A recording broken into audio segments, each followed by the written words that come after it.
સ્વસ્તિ શ્રી ગણેશાય નમઃ. શ્રી સરસ્વત્यै નમઃ. શ્રી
व्यचरदनुवनं पद्मपद्भ्यां प्रियाया पाणिस्पर्शाक्षमाभ्यां मृजितपथरुजो यो हरीन्द्रानुजाभ्यां वैरूप्याच्युर्पणख्याः प्रियविरहरुषा रोपितभ्रूविजृम्भ त्रस्ताब्धिः बद्धसेतुः खलदवदहनः कोशलेन्द्रो वचान्नः.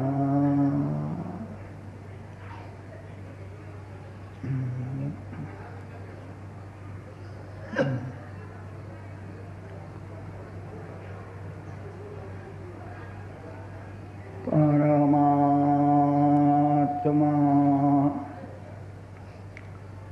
શ્રી રામચંદ્રનો જીનો વિયોગ એ જ મોટો રોગ છે.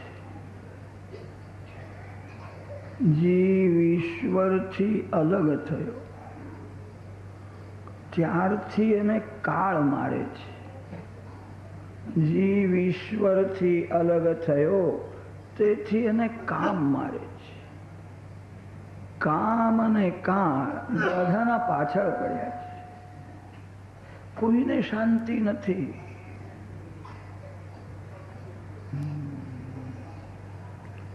સંસારમાં પ્રભુએ જાણીને દુઃખ રાખ્યું છે. જીવ ઈશ્વરનો અંશ છે, એ ઈશ્વરથી અલગ થયો છે. આપણે બધા એક દિવસ ભગવાનના ચરણમાં,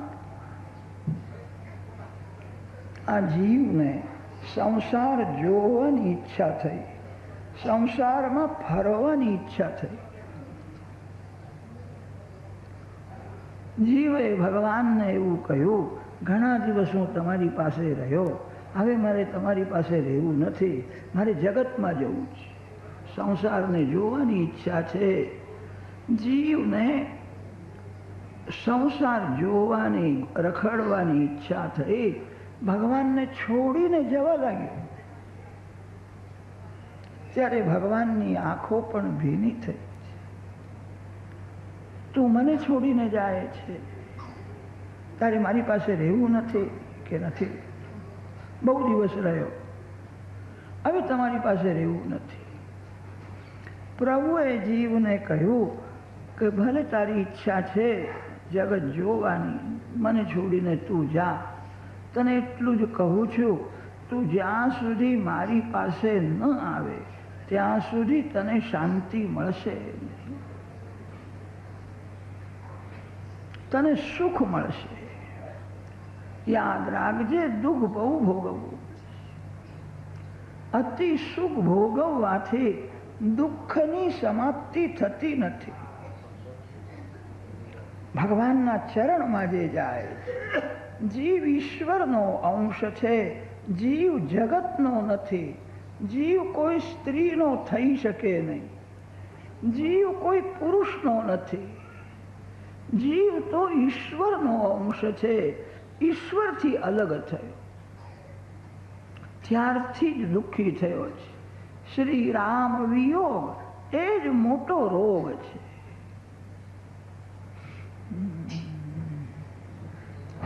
કેટલાક લોકો પ્રશ્ન પૂછે છે, જીવને ભગવાનનો વિયોગ કેમ થયો, કેવી રીતે થયો, ક્યારથી થયો? કેટલાક પ્રશ્નો એવા હોય છે, ભગવાનની ભક્તિ કરવાથી, સતત સ્મરણ કરવાથી ભગવાન હૃદયમાં આવે છે, અને હૃદયમાં આવીને ભગવાન સમજાવે છે, ત્યારે જ બુદ્ધિ કબૂલ કરે છે. કોઈ માનવ સમજાવે તો બુદ્ધિ કબૂલ કરતી નથી. આ પ્રશ્ન થોડો એવો જ છે. જીવ ઈશ્વરથી અલગ કેમ થયો, ક્યારથી થયો? રોગ થયા પછી મને રોગ કેમ થયો, કેવી રીતે થયો, એ વિચારમાં સમય ગુમાવે તો રોગ વધી જશે. રોગ થયા પછી રોગનો વિચાર કરવાનો નહીં, પથ્ય સાથે દવા લેવાની. એક ભાઈ કપડાની બહુ કાળજી રાખતા, મારા કપડાં બગડે નહીં. કપડાને સાધારણ ડાઘો લાગે તો લોકોને સહન થતું નથી. માનવને ખબર નથી મારા કાળજાને કેટલા ડાઘા છે, મારું મન કેટલું બગડ્યું છે. બહાર જુઓ છો, થોડી અંદર નજર કરો.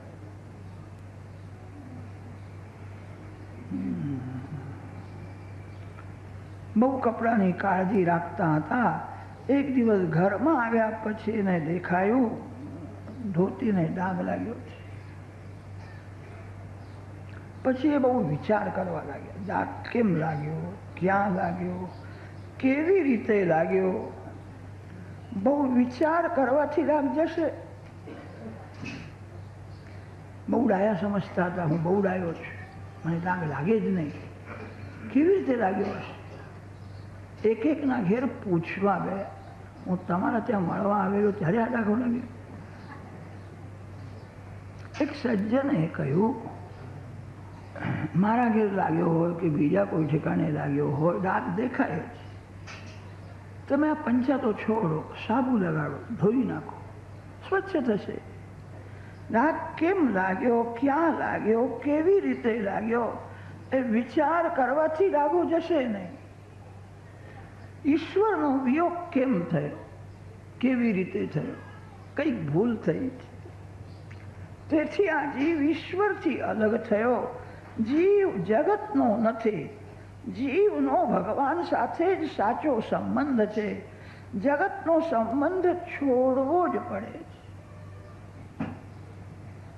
જીવ તો ઈશ્વરનો અંશ છે, જગત સાથે એનો સંબંધ માનેલો છે, કલ્પિત છે.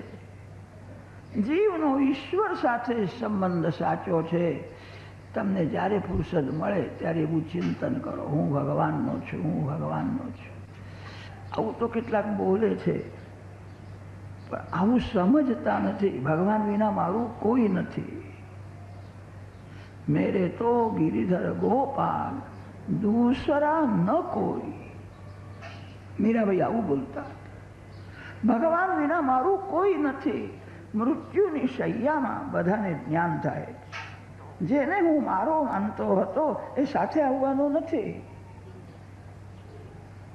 ભગવાન વિના મારું કોઈ નથી એવું સમજો. હું ભગવાનનો છું, ભગવાન વિના મારું કોઈ નથી. હું સ્ત્રીનો નથી, હું પુરુષનો નથી. ઘરમાં જઈને આવું બોલતા નહીં કે આજથી હું તમારો નથી. આવું બોલશો તો ઘરમાં ઝઘડો થઈ જશે. આવું બોલવાનું નહીં. બોલવાથી લાભ નથી, નુકસાન છે. બહારથી ઘરના લોકો સાથે પ્રેમ બતાવજો, અંદરથી પ્રેમ પરમાત્મા સાથે રાખો. જીવનો ઈશ્વર સાથે સંબંધ સાચો છે. જગતનો સંબંધ છોડવો જ પડે છે. જ્યારે જગતનો સંબંધ છોડવાનો પ્રસંગ આવે છે ત્યારે જીવ બહુ ગભરાય છે. હવે હું ક્યાં જઉં? મારે એવી જગ્યામાં જવું છે જ્યાં મારો કોઈ ઓળખીતો નથી. મારે મૃત્યુના ઘેર જવું છે. આ માનવ કેવો મૂર્ખ છે. બહાર ગામ જવું હોય તો 2-4 દિવસથી તૈયારી કરે છે. કેટલાક લોકો તો લિસ્ટ બનાવે છે, આ જોઈએ, આ જોઈએ. કોઈ વસ્તુ ઘરમાં રહી ન જાય. જ્યાં જઈને પાછું આવવાનું છે એની એ તૈયારી બહુ કરે છે. કેટલાક લોકો એવા થયા છે ઘરમાં લગ્ન હોય તો 2-4 મહિનાથી તૈયારી કરે. મરવાની તૈયારી કોઈ કરતા નથી. મરવું જ પડશે. મરણનું નિવારણ અશક્ય છે. અંતકાળમાં કઈ સાથે આવશે? કથા સાંભળો છો, થોડી થોડી મરવાની પણ તૈયારી કરજો. હજુ તો બહુ વાર છે હો, ગભરાશો નહીં. ગાફલ રહેશો નહીં. ગાફલ રહે એનું મરણ બગડે. સાવધાન થઈને સાધન. પરમાત્માના ચરણે જવાનું છે. માનવ જીવનનું લક્ષ્ય પૈસો નથી, પરમાત્મા છે. માનવ જીવનનું લક્ષ્ય ભોગ નથી, ભગવાન છે. લક્ષ્યને ભૂલશો નહીં. લક્ષ્યમાં લક્ષ્ય સ્થિર કરો. જે લક્ષ્યને ભૂલે છે એ 84 લાખના ચક્કરમાં ફરતો જ રહે છે. ભગવાનના ચરણે જવું છે, પરમાત્માના ચરણે જવું હોય તો 2 માર્ગ છે, જ્ઞાન માર્ગ અને ભક્તિ માર્ગ. જ્ઞાન સ્વરૂપ ભગવાન શંકર છે. શ્રી રામ શ્રી કૃષ્ણ પ્રેમ સ્વરૂપ છે. શંકર ભગવાન સર્વનો ત્યાગ કરે છે. જ્ઞાન માર્ગમાં વૈરાગ મુખ્ય છે. ત્યાગ વિના જ્ઞાનમાં સિદ્ધિ મળતી નથી. શંકર ભગવાન સર્વનો ત્યાગ કરે છે. ભગવાન વિના બધું દુઃખ છે. ભગવાન વિના જે દેખાય એનો નાશ થવાનો છે. સંસાર ક્ષણ ક્ષણમાં બદલે છે. સંસાર સાથે પ્રેમ કોણ કરે? જ્ઞાની પુરુષો સર્વનો ત્યાગ કરે છે. પરિપૂર્ણ વૈરાગ્ય હોય તો જ્ઞાન માર્ગમાં સિદ્ધિ મળે છે. શિવજી મહારાજ ઘણા ભાગે ગામના બહાર સ્મશાનમાં વિરાજ. જગતને જેની જરૂર છે શિવ એનો સ્વીકાર કરતા જ નથી. જગતને જેની જરૂર છે એનો ત્યાગ કરે છે. જગત જેનો ત્યાગ કરે એને શિવ અપનાવે. ઘરમાં એક ગુલાબનું ફૂલ હતું. મનમાં થોડી શંકા થઈ, ફૂલ એક છે, કોને અર્પણ કરું? ગણપતિને અર્પણ કરું કે હનુમાનજીને અર્પણ કરું? ફૂલ એક છે. શંકર ભગવાન કહે છે મને ગુલાબના ફૂલ ગમતા જ નથી, મને ધંતુરાના ફૂલ બહુ ગમે. ગુલાબના માટે કદાચ કોઈ ઝઘડો કરે, ધંતુરાના માટે કોઈ ઝઘડો કરે છે. જગતને જેની જરૂર છે શિવ એનો ત્યાગ કરે છે. જગત જેનો ત્યાગ કરે શિવ એને અપનાવે છે. સર્પથી બધા ગભરાય છે. અત્યારે કોઈ સમાચાર લાવે કે સાપ આવ્યો છે, તમે કથા સાંભળશો. સર પછી બધા ગભરાય, સર પછી બધા દૂર રહે છે. શંકર ભગવાનનો શૃંગાર સર્પનો છે. નાગેન્દ્ર કુંડલ, નાગેન્દ્ર હાર, નાગેન્દ્ર યજ્ઞોપવીત, નાગનો શૃંગાર છે. શિવ સ્વરૂપ દિવ્ય છે. શિવજી સર્વનો ત્યાગ કરે છે, સર્વથી અલગ રહે છે. વધારે તો શું, દેવોએ બહુ આગ્રહ કર્યો તે શિવજી મહારાજ લગ્ન કરવા ગયા હતા. કામને બાળીને ભસ્મ કરીને પછી લગ્ન કર્યું. લગ્ન કર્યા પછી પાર્વતી માતાને રામકથા કૃષ્ણ કથા સંભળાવી. શિવજીએ કહ્યું, એક ખૂણામાં બેસીને તું રામ રામ કર, આ બાજુ હું રામ રામ કરું. શંકર પાર્વતી બંને સાથે બેઠા છે, એવા દર્શન જલ્દી થતા નથી. શિવ મંદિરમાં એક બાજુમાં પાર્વતી માતા છે અને એક બાજુમાં શિવજી મહારાજ. લક્ષ્મી નારાયણ સાથે વિરાજે, રાધા કૃષ્ણ સાથે વિરાજે, સીતારામજી સાથે વિરાજે. શિવ સર્વથી દૂર રહે છે, પ્રકૃતિનો ત્યાગ કરે છે. શિવ જ્ઞાન સ્વરૂપ છે. જ્ઞાન માર્ગમાં જીવ પાસે ભગવાન વૈરાગ માગે છે. 16 આની વૈરાગ હોય એને જ્ઞાનમાં સિદ્ધિ મળે છે. ભગવાન વિના બધું તુચ્છ છે.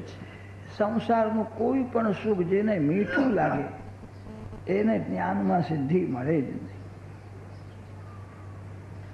પૂર્ણ વૈરાગ હોય, ભગવાન વિના બધું દુઃખ છે, બધું તુચ્છ છે. વૈરાગ્યથી જ્ઞાનમાં સિદ્ધિ મળે છે. બહુ કઠણ છે. સર્વનો ત્યાગ કરવાનો. સર્વનો ત્યાગ એનો અર્થ એ છે જે શરીરમાં રહે છે એ શરીરનો પણ મનથી ત્યાગ કરવાનો. હું શરીર નથી, હું આંખ નથી, હું જીભ નથી. શરીરનું સુખ મારું સુખ નથી, ઇન્દ્રિયોનું સુખ મારું સુખ નથી. હું શરીર ઇન્દ્રિયોથી અલગ છું. જ્ઞાની પુરુષો જે શરીરમાં રહે છે એ શરીરનો પણ મનથી ત્યાગ કરે છે. ત્યારે જ્ઞાન માર્ગમાં સિદ્ધિ મળે છે. જ્ઞાન માર્ગમાં જીવીને મરવાનું છે. શરીરનું સુખ મારું સુખ નથી, હું શરીર નથી, હું શરીરથી જુદો છું. આ શરીર તો માટીનું પૂતળું છે, માટીમાં મળવાનું છે. રાજાનું શરીર હોય કે રંકનું શરીર હોય, શિવજી મહારાજ શ્રીઅંગમાં ભસ્મ ધારણ કરે છે, સ્મશાનમાં વિરાજે છે. તમારે જ્ઞાની થવું હોય તો સ્મશાનમાં રહેવાની જરૂર નથી, પણ દિવસમાં 2-3 વાર સ્મશાનને યાદ કરવાની જરૂર છે. માનવ શરીરને સુખ આપવા માટે પાપ કરે છે. બધા જાણે છે કે હું શરીર નથી, છતાં હું શરીર છું અને શરીરનું સુખ મારું સુખ છે. એ દેહ ભાવમાં જ જીવ રહે છે. દેહ ભાવ જ દુઃખ આપે છે. રાજાનું શરીર હોય કે રંકનું શરીર હોય, સ્મશાનમાં જશે, ભસ્મ થશે. દિવસમાં 2-3 વાર સ્મશાનને યાદ કરો. સ્મશાનમાં જવું જ પડશે. પ્રાણ નીકળ્યા પછી ઘરમાં કોઈ વધારે સમય રાખવા પણ તૈયાર નથી હોતા.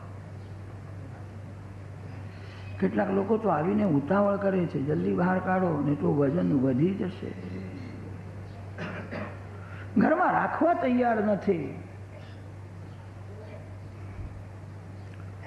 જ્ઞાન માર્ગમાં જે શરીરમાં રહે છે એ શરીરનો પણ મનથી ત્યાગ કરે. બહુ કઠણ છે. કેટલાક લોકોને કથામાં બેઠા બેઠા ચપ્પલ પણ યાદ આવી જાય છે. મનથી ત્યાગ થતો નથી.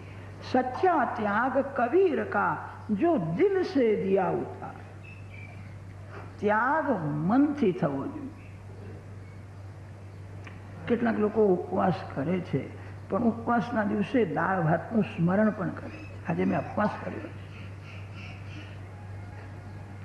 ઉપવાસનું મહત્વ ત્યારે છે ભગવાનનો આનંદ મળે, ભગવાનના દર્શનમાં સ્મરણમાં તન્મય થાય. ઉપશબ્દનો અર્થ છે સમીપમાં, વાસ શબ્દનો અર્થ છે રહેવું. મનથી ભગવાનના ચરણમાં રહેવાનું છે, ભગવાનનો આનંદ લેવાનો છે. એ જ ઉપવાસનું રહસ્ય છે.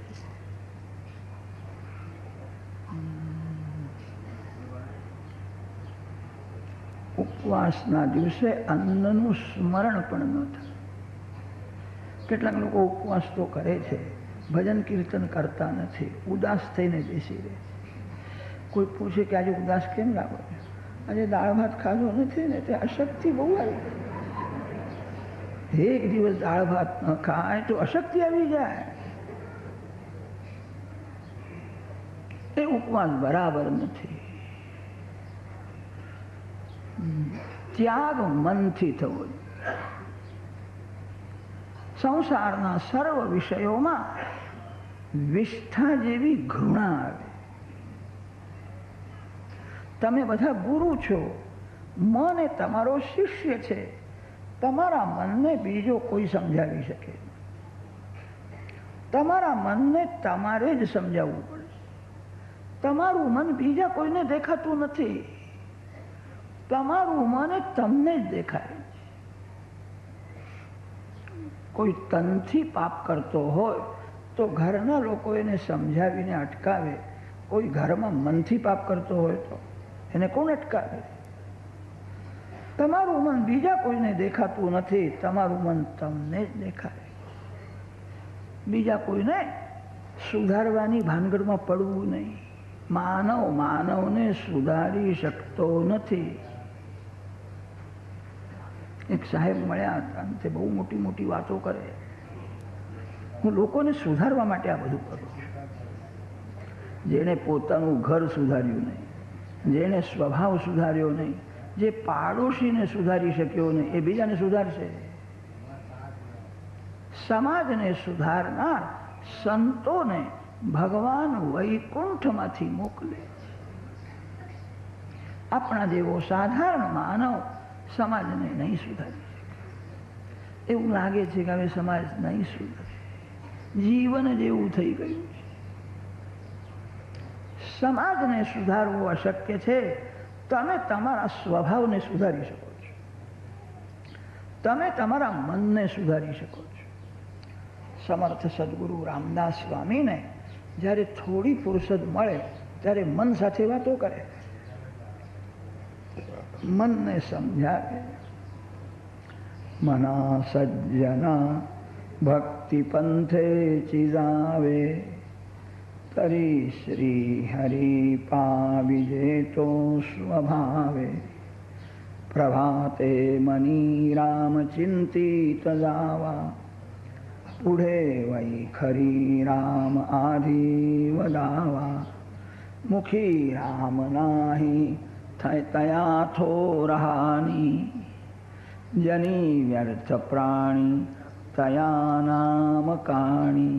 હરિ નામ હે વેદ શાસ્ત્રી પુરાણી, અતિ આદરે બોલીલી વ્યાસવાણી. થોડી ફુરસદ મળે મનને સમજાવો. તું આવા ખરાબ વિચાર કેમ કરે છે? પાપ કરવાથી કોને શાંતિ મળે છે? અંતકાળમાં અતિ દુઃખ છે. મરણના દુઃખને ભૂલશો નહીં. મરણનું સ્મરણ રાખજો. મરવું જ પડશે. જન્મ થયો છે તે મરવા માટે થયો છે. સાધારણ માનવ મરે છે એ ઘણા ભાગે ફરીથી જન્મ લેવા માટે જ મરે છે. આ જન્મ મરણની ઘટમાળથી જીવ જલ્દી છૂટતો નથી. બધા જાણે છે કે મરવાનું છે, તો પણ માનવ પાપ કરે છે. એ જ મોટું આશ્ચર્ય છે. એવું સાંભળ્યું છે, જેને ફાંસીની સજા થવાની હોય છે એને 2 કલાક પહેલા પૂછવામાં આવે છે, તને મીઠાઈ ખાવી છે, કોઈને મળવું છે. જે માણસ જાણે છે 2 કલાક બાકી છે, 2 કલાક પછી મને ફાંસીની સજા થવાની છે, એને કોઈ બહુ સારી મીઠાઈ આપે, એને ખાવાની ઈચ્છા થતી નથી, અંદરથી ગભરાયેલો રહે છે. મૃત્યુ માથે છે, મરણનું નિવારણ અશક્ય છે. મનને સમજાવો શા માટે પાપ કરે છે, પાપ કરીને કોને શાંતિ મળે છે? તમારા મનને બીજો કોઈ સમજાવી શકે નહીં, તમારા મનને તમારે જ સમજાવવાનું છે. પરમાત્મા વિના બધું દુઃખરૂપ છે. જ્ઞાની પુરુષો એવું માને સર્વનો મનથી ત્યાગ કરે છે, સર્વને મનમાંથી કાઢી નાખે, ત્યારે એમને પરમાત્માનો અનુભવ